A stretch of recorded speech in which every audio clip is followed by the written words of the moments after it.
This must be Blazing Glory. We got the Free King out bus. Johnny Richter off the stage. How'd that feel? It was fun. It's warm. It is warm, man. It's the beginning of the summer. Yeah, June. Bring back some memories here, huh? Pay dues, rock the bells, smoke out. Rock the bells. Well, I mean, here, especially, this is San Manuel, which used to be Blockbuster, which used to be Glen Helen. And back in the day, I've seen like Tom Petty, Steve Miller Band. Oh, yeah. I've seen some other bands. Everybody's played, yeah. Yeah, Violent Femmes. I've seen some bands play here. Wow. So back in my, in the day, I've come through. I think we might even have maybe a smoke out here. Oh, yeah. Something like that, Definitely right? smoke out here. Yeah. So yeah, we've been here a few times for sure. Yeah. It was fun. It was just the make. It was giving us the make gray or whatever they call that, and it was nice weather. And all of a sudden, June 1st, it seemed like yeah, it was nice and smooth. And then all of a sudden, you woke up this morning and it's blazing for Blazing Glory. Yes, it's not bad though. Yeah, but now how's it feel out there? You're on your own, doing your thing, making this solo music. I mean, it's fun. I have fun. I've been doing it. I've been out of the group. Whatever. I split from the group almost 3 years now. So it's not something that's new. I've been on tours by myself without. Okay. I've done tours by myself before when I was still in the group even. Right. So it was. I don't know. It was a pretty easy transfer, just to cross over to start doing that. But and then also just kind of obviously it's hard not to see or hear. You know what I mean? People like to tell me things or whatever, so I kind of know a little what's going on in other camps and whatnot. Yeah. And I'm just that much happier that I'm not in that. So I'm excited doing my own thing. I have fun doing my own thing. I'm really excited about the new record coming out, and it's probably the first show. It is the first show since last July, actually. Wow. So. Yeah, I saw online you're putting show tapes together, and the new stuff. Tell us about the new record. Yeah, the new record is called "School's Out, Still Laughing," and I was gonna call the record "Still Laughing" back when I was still affiliated with my old group and whatnot, and it just took a little longer to write. And once I got out of the group, I kind of had to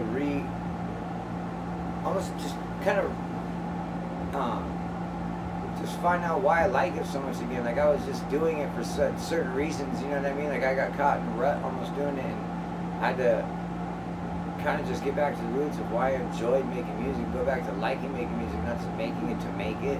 Right. And find that inspiration again. So it took a little bit of time to actually get it back to going again, but it was weird because once the first time hit that I started writing songs again, I did 5 or 6 from Thursday night to Monday morning. Okay. Over a weekend, I did 5, 6 songs.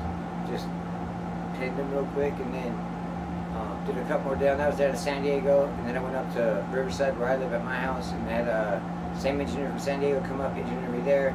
We did probably another third of the record, and then I went up to Humboldt and met up with the potluck guys, stayed at their house for 7, 8 days, and finished the record up there.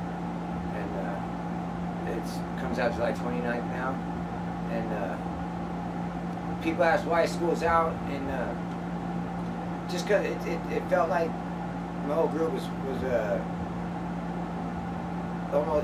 almost fueled by drama, and it just had a lot of drama, high school style in it. Like if you don't like this person, if you like that person, and we don't like you can't like them.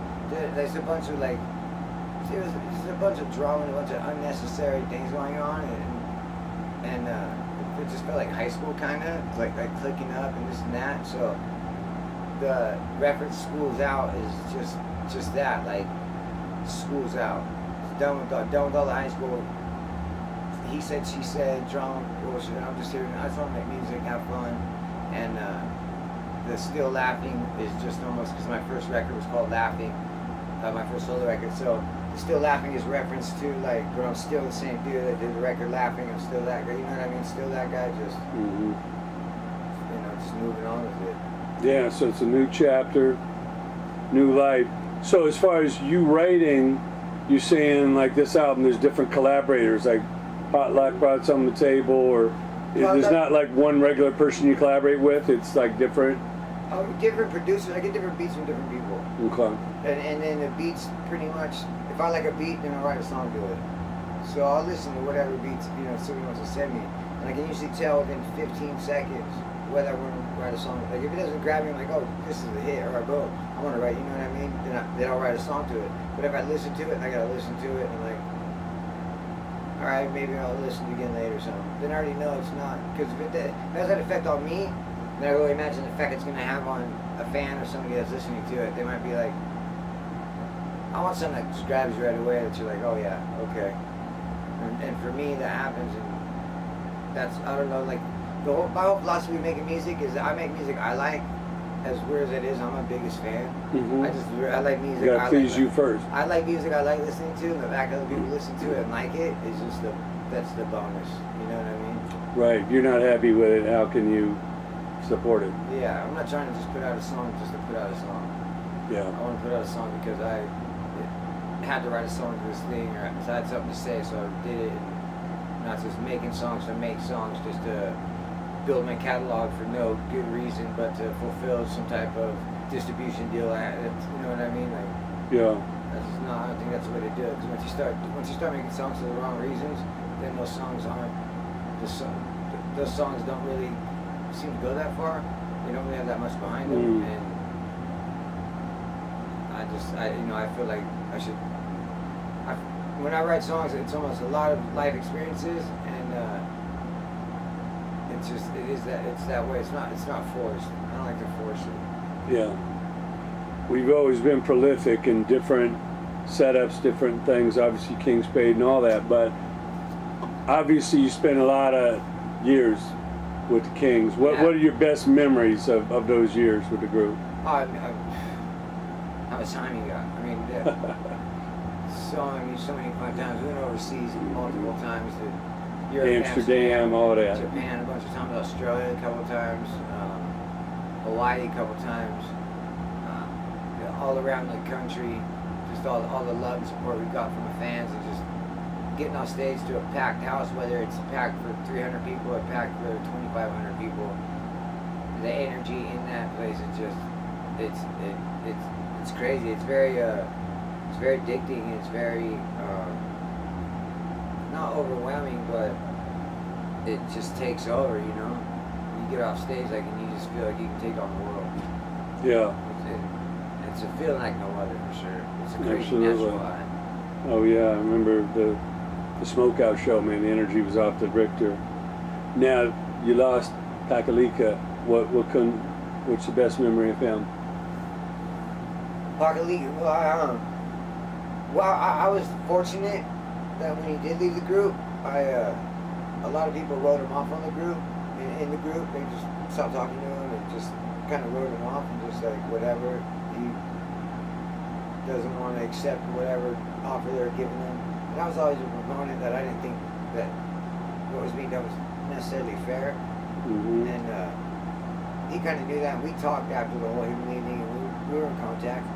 And I actually saw him a couple times, hung out with him. And so he knew I had no. He had love for me, and I had love for him. And he knew that, and even his family came up and told me that. And it wasn't like, oh, I wish we had fixed it. You know what I mean? I didn't let that. He didn't pass away with a void there, where I'm gonna be like forever wishing that I would have said something or did something different or whatever. We were 100% good, so it was all good. But a funny memory of Pakalika. I was at a friend's house. It was April Fool's, and I had another friend there who was a pro dirt bike rider, and he had hurt his knee. And I can get on a dirt bike, I can go to the gears. You know, I'm not going to be jumping and doing tricks or anything like that. Yeah. But we wrapped my knee up in a wrap, and I grabbed his crutches, and we posted. And we had a tour coming up, Continental did, and I posted a picture with my knee wrapped up with the thing. And him being there, this guy's like a well renowned. He's in X Games. He's a judge at X Games right now. So he's, you know, he has a name. People kind of probably believe him. Yeah. And I said the tour's canceled. I was like, blew my knee out, hit a jump at third, and Doug told me I should have been going fourth, but I hit it third and came up a little short, blew out my knee. Don't know. And I just the whole thing with the the brace on the knee and the crutches. And people were freaking out and this or that. Pakalika, and this is after he got out of the group. Hits me up concerned. I said, "What are you doing, dog? Come on, dog. You catch your knee." Like, he was genuinely concerned. I was like, "Hey, look at your calendar, bro." And he just lost it after that. But Wow. we've had me and him have some fun times. We used to call ourselves the Brothers Johnson. We had a little like I was like his little brother, kind of almost like we both at the time had this crazy big curly hair.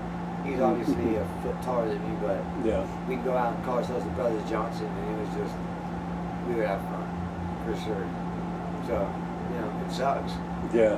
but it's a weird too circumstances as far as asthma. But I had a buddy choke on a piece of garlic bread and pass away, so Mm. Yeah, we lost so many rock stars and heroes lately, man. It's, but life is short. the usual way though. Whether even as randomly though as like a plane crash, which is horrible, but usually it's some type of substance abuse or some type of Yeah. and with him it was asthma, so it's pretty it's pretty crazy, but he lived a hell of a life. He lived a full life. He did what he wanted to do, and he influenced a lot of people and was a great dude. So he did a lot more than a lot of people do in their lifetime. By the time by the time his time was up. Absolutely. I got a little tribute. Oh yeah, Pakalika. The bottom. I got little tributes with all my friends that kind of passed away a little early. Wow. It just goes on. Yeah, it's nothing but memories. Now we're about to lose Irvine Meadows this year. I remember seeing you guys on stage with 311. Is it Verizon? Yeah. Yeah. I remember seeing you guys on stage with 311 and Incubus and all those great shows down there. Yeah, What's your best memory of Irvine Meadows? Irvine Meadows. I don't see. If any, it had to probably been a 311 show, but we were so pampered on the 311 shows. Yeah, you guys brought the plants out, man. Well, they have like great catering backstage. They have a gym backstage. Oh yeah. You don't gotta do much, but obviously they're headlining, so we were playing a smaller set, and it was just, what I mean, one of the easiest tours probably. Yeah, man. And they're all and everyone in the band, everyone in the crew 311 is just they're just great guys. You know what I mean? So there's no drama, there's no button heads, there's no egos. It's just, yeah, they want everybody to shine. And we've also known them too, kind of when they were coming up, and whatnot. So it worked out. Yeah. What are some of your other favorite tour memories? Who were some other great people to tour with? D12. Yeah. Had a Thanksgiving dinner at Bizarre's house in Detroit. Some great memories of Proof. Proof and Kaniva came out. I used to go bowling with Proof when he was on tour with us. And yeah, that's Proof was cool. We hung out a few times for sure. And Tech 9. Oh, just man. getting to meet that whole crew. I just went and saw them a couple weeks ago. Yeah, man. What can you say about Tech 9? I still talk to them. And we're still family. You know what I mean? I've known this first tour we did was in 04. Okay. So we're going 12 years. So they've been really, really cool. Slightly Stupid. Yep. One of my favorite bands. So yeah, they were blazing glory last year out here. Yeah. They're great guys. We did Japan with them. Okay. For a week. That was a blast for sure. Yeah. Awesome.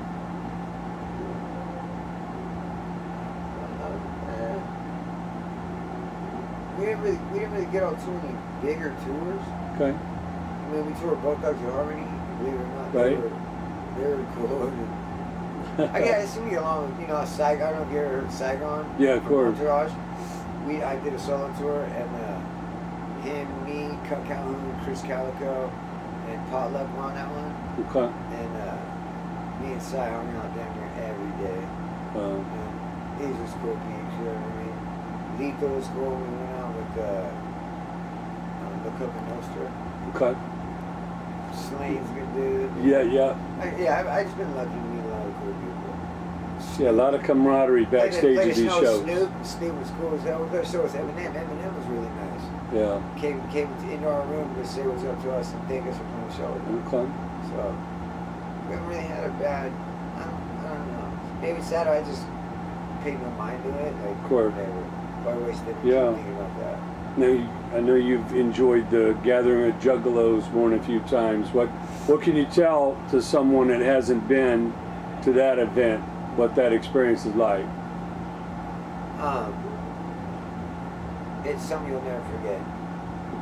Straight up, you'll never forget it because it's just it's controlled chaos. Shall we say? Because there's a bunch of juggalos running around, people would think, "Holy crap!" There's, you know what I mean, madness going on, this or that. But they actually do a real good job of policing themselves. Yeah. They don't like juggalos fighting with each other. Not really that into it.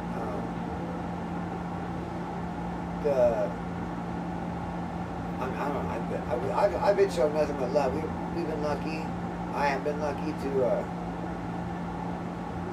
have juggalos just from touring with ICP, doing shows with them. Just be so down with us that it's not that, you know what I mean? Like you'll see them wear an ICP shirt to an ICP show and a Cottonmouth shirt to a Cottonmouth show. Yeah. So everyone I've met, I've had a bad experience with, like, not really a bad experience that I can think of. That's great. Now, all you've seen and been through, what advice do you give to young, talented people coming up? No matter what they do creatively, how do you school them? What do you tell them it's important to concentrate on? Stick to the xylophone. No, I'm kidding. Try to get in front of as many people as you can. You know, be confident because people can see through that if you're not, and then it's really hard to get someone to believe what you're saying if they don't even think you believe what you're saying. Nowadays, eye contact makes people feel they're part of it. That's definitely one of them, and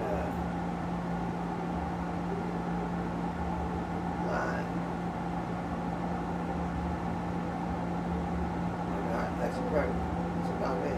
Persevere. Don't let anybody take you off your trail. Do whatever you can, no matter what. When starting out, doesn't really matter the money. If you do 3 shows in a row, do those 3 shows in a row. Even if it's the same place, because that bar is going to pay you the same price and come back every time. Yeah. So may as well do that, and then also you build up a rapport with the band, with the club, and you're pretty much always going to get paid that if you need to go in and do a set. That's extremely. Oh, I was up late. But where we at? Appreciate the adventure each step along the way. Don't expect to get to the top right away. Yeah. Oh, yeah. Love the travel and the journey. Yeah. Can't take that for granted. Like we recently in 2012, I had an opportunity to go to Japan for my 12th time. Cottonmouth was supposed to go though, but the show, they canceled the day before we were supposed to leave. And the guy kept me from plane tickets, kept me from the tickets sold at a 3-day festival in 3 different cities, and I got called by Big B and asked to go. And just solo. And I went solo. And I don't know. I don't know if they'll ever be invited because the Japanese are very loyal, respectful. They're just, you know, that's how people they are. You know, there's traditions and there's tradition. There's keeping your word. There's honor. Honor is the word I was looking for actually. If you make a deal with somebody and then a day before, and your reasoning is you don't have work visas when we've gone 6 out of 12 times without them.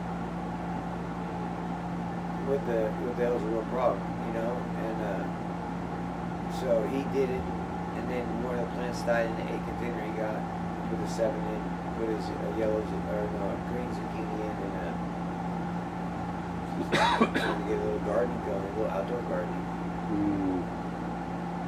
That's beautiful. Well, we can't wait for the new album. School's out, still laughing. lots to look forward to. Johnny Richter, blazing glory, man. Thanks so much. No worries.